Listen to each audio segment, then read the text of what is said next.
allow me to welcome to the stage the lovely, the dazzling, the always fabulous, the always smiling Kathy Elden. Give it up for Kathy. Here she comes. Kathy, let me help you up here. Come here. Mwah. Come on in. Kathy, tell everybody about the Creative Visions Foundation. Okay, Creative Visions Foundation supports media and the arts, people who use media and the arts for social change. I'm here, and I'm also here on the day before we're doing a big show on the Oprah Winfrey Network, which I should be home watching it, but I want to be here. It's fantastic. Okay, we are doing a show called Extraordinary Moms, featuring Julia Roberts is the host and co-executive producer with me, and Hillary Clinton, you've heard of her, Rosie O'Donnell, and Christiane Amanpour, and it's really about the power of mothers to change the world. And it's with also 3 incredible, quote, ordinary moms, but less famous mothers. Yeah. And also join our viral campaign, which is XO Moms, and it's on our Creative Visions website. But it's really fantastic. If you share the campaign, we get to give away a bed net, a mosquito net, for every 20 shares. So I've done all my pitches now. I can relax. Okay. Now let's talk a little bit about your son. As you being a mother, at age 14, he raised about with his sister raised about $5,000 so that someone could have open heart surgery. What did that tell you about your son? Like that seems so incredibly young, relatively speaking. What did that really say to you about who you had brought into the world? Oh, thank you. I think it said that he learned a lot from the people around him. Dan was brought up in Nairobi, Kenya, and in Kenya there are no social services. So if something needs to be done, you kind of have to do it yourself.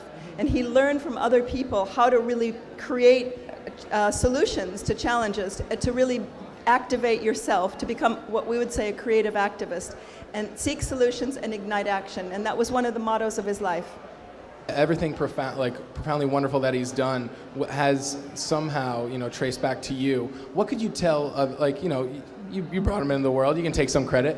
What could you tell other mothers that are out there in the world to really embrace their child's creativity? What advice would you give them? One of the most important, critical things in the world is nurturing creativity. Right now in schools, as we all know, the arts, music, dance, drama is being ousted.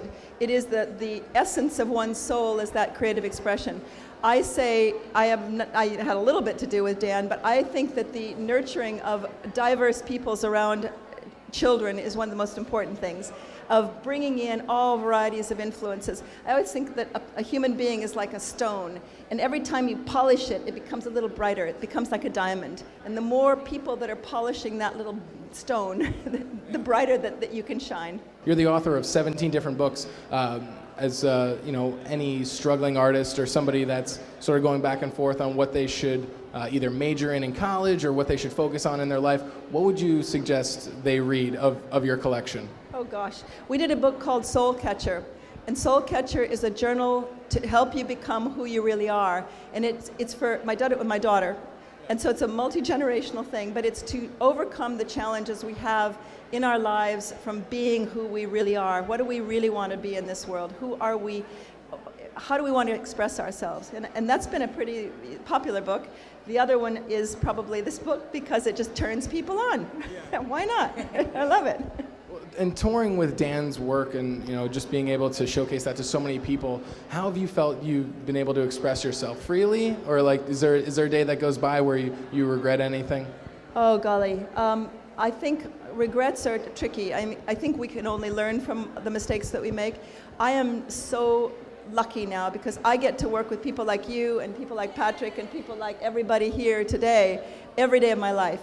We've just launched the Dan Elden Center for Creative Activism in Malibu, and I welcome everybody to come and visit. We're right on the beach. It's fantastic. But I think that life is filled with so many ups and downs, ins and outs, overs, unders, and throughs, I say. And I think to be able to wake up in the morning and know that it's a new day, and we can start over again if we have to. And believe me, I've started over more times than you can imagine, and had nothing, and had a little bit, and had nothing, and had more. And finally, you just never give up, never give in. Winston Churchill, I had it on my refrigerator for years. Never, never, never give up. Could you tell everybody about the Tom shoe line that was inspired by your son's work? I should be wearing them tonight. It was so exciting that Blake Mykowski came to us. Blake started Tom Shoes, which is one of the coolest shoe companies in the world. You buy a pair, they give a pair away. Blake came to me and he said, Kathy, I was inspired to start Tom's Shoes because of Dan. So that was mega for starters. And then he came back to me and he said, Kathy, we want to dedicate the spring and summer line of Tom's Shoes to Dan Elden. So that's what's happened, and it's been driving a lot of people to creative activism and the awareness that you can be the change through your creativity. Do you foresee a day where you'll wake up and you'll say, you know what? That's enough out of me. Everything we do is about nurturing the talent and creativity of other people. So I may be a channel of inspiration, which I would be honored to be considered that, but none of it is about me.